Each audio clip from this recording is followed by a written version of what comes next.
Hello, everybody. Mike Molina here. Well, I can arguably say that this is probably one of the most important videos you will watch all year because it is packed with relevant information that will affect your commissions, your paycheck, and how mortgage guidelines can either be an impediment or help in getting you paid your full value. So I hope you will be patient with me as I go through it all and watch the video all the way through to the end. So where are we at and what can be expected?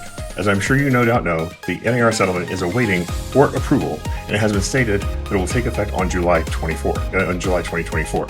However, something that's not being talked about a lot, but you definitely need to know, is that way back in the Trump administration, the Department of Justice was investigating the NAR for potential unlawful conduct that contributes to high commissions and thus increased housing costs. In 2020, the NAR reached a settlement with the Trump Department of Justice to close the case.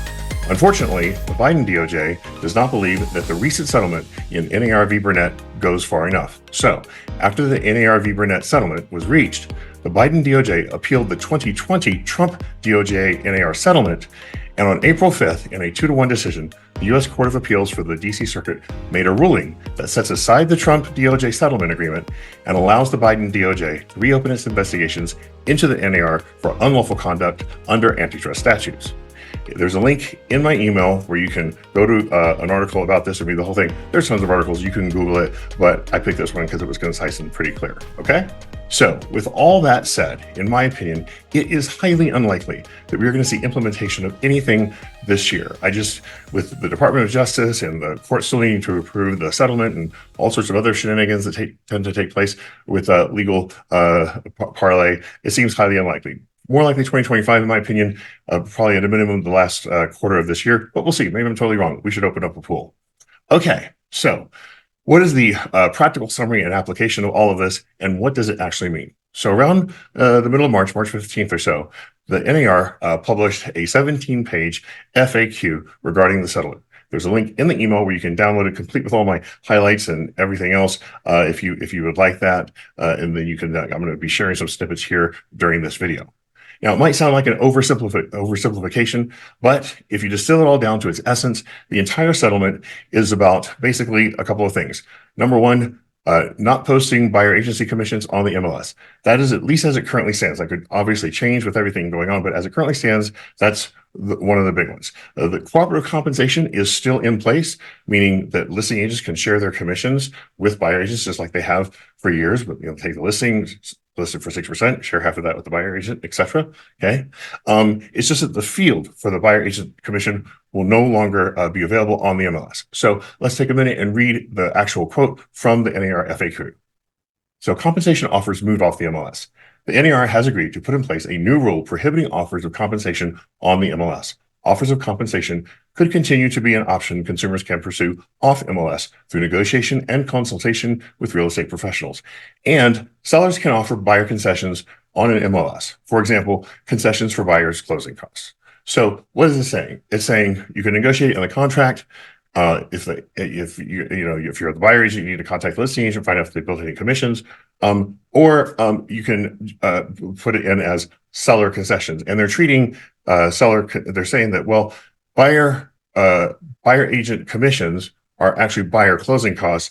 And so while you can't put a buyer agency commission on the MLS, you can put seller paid closing costs, concessions. So the buyer paid closing costs to be paid for by the seller on the MLS. So it's a roundabout way, it's just relabeling it something different, but it's basically the exact same thing. We're going to get to more details on that. Very important to how it impacts you in a little bit. All right. So next up, this slide here talks about what should listing brokers advise their clients about prohibition of offers of compensation on an MLS. Well, listing brokers should inform their clients that offers of compensation will no longer be an option on the MLS. We know this.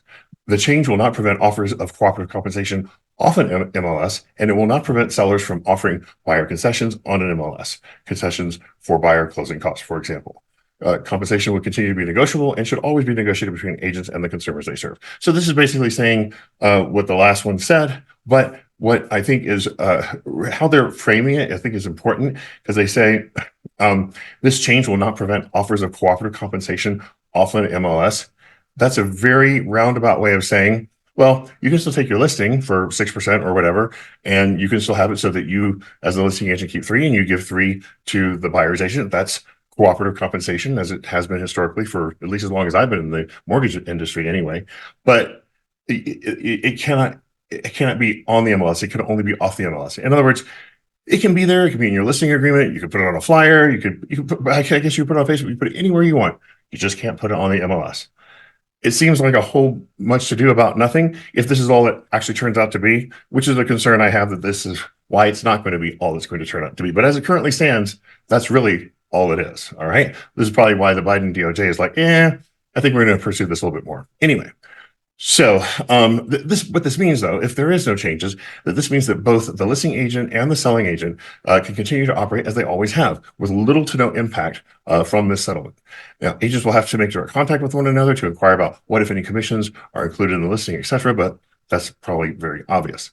Now, the second major item, so the first one is that no BAC on the MLS. The second major item is that agents will be required, as I'm sure most of you already know, to get buyer broker agreements signed prior to showing any homes. This is something that I've long advocated to all the agents I know and work with. I think it's just a kind of a no-brainer to do that to protect yourself. But now it's going to be required. So what do they say about that? They say written agreements for MLS participants acting for buyers. While the NAR has been advocating for use of written agreements for years, in this settlement, we have agreed to require MLS participants working with buyers to enter into written representation agreements with their buyers. This change will go into effect mid-July 2024, just like everything else that we hope is going to, or that they say is going to take effect in July, right? So we shall see. All right. So how can you collect buyer agent commissions? Well, you can collect them in a number of different ways. You can include them in the listing, as you always have. That's cooperative compensation. You can include them in an addendum when the offer is written. You can have the buyer pay them directly to his or her agent straight out of pocket at closing, or some combination in part or in whole of all of the above. Okay, so the last thing I want to talk to you about is the role of the mortgage industry and what to look out for and how we can help. And this is where I get really excited, probably because it's talking about mortgages, right? But also because I'm excited for you and the buyers that we serve, because some recent changes just came out, and it's going to, in my opinion, make it much easier for you to get paid your full value, and at the same time not impact the buyers in any negative way. And so let me just get into it. So, of course, we will not know if there will be any changes to the NAR v. Burnett settlement until the court approves it. So until such time, we just need to proceed with the information we have as it currently stands. With the mortgage industry poised to play an intricate role in how buyer agent commissions can be charged and collected, the following information is presented to you to help you navigate mortgage guidelines that might be applicable in certain situations, so you can avoid any pitfalls and prevent you from collecting your full commissions, and also give you ideas and insights on how you can maybe leverage some things in the mortgage industry to help you more to get your full commissions and also not harm the buyer. So what the NAR v. Burnett settlement does is essentially put the responsibility for the buyer agent commission squarely on the shoulders of the buyer, as opposed to the traditional assumption of cooperative compensation by the seller and listing agent.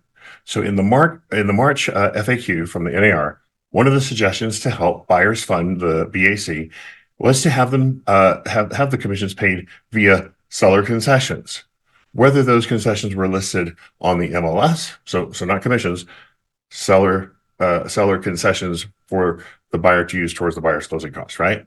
Or whether those concessions were negotiated in the contract. Both are acceptable approaches. So let me read another snippet from the FAQ.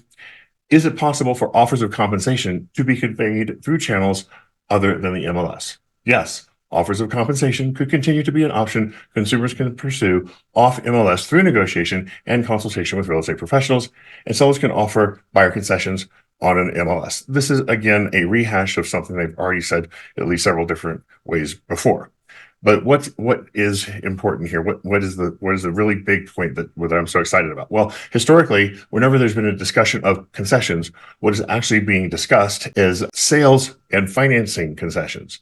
And as you probably know, depending on the loan type, those concessions have caps ranging from 2% up to 9% of the purchase price, depending on the loan type being used for financing.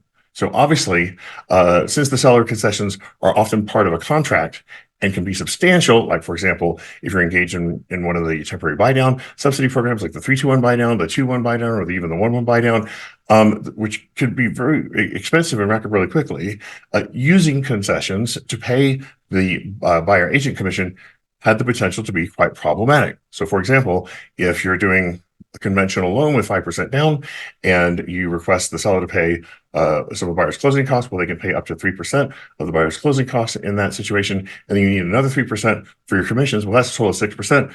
But conventional guidelines only allow 3%. So, we're screwed. What do we do? Well, I guess the buyer's just going to have to come up with it somewhere.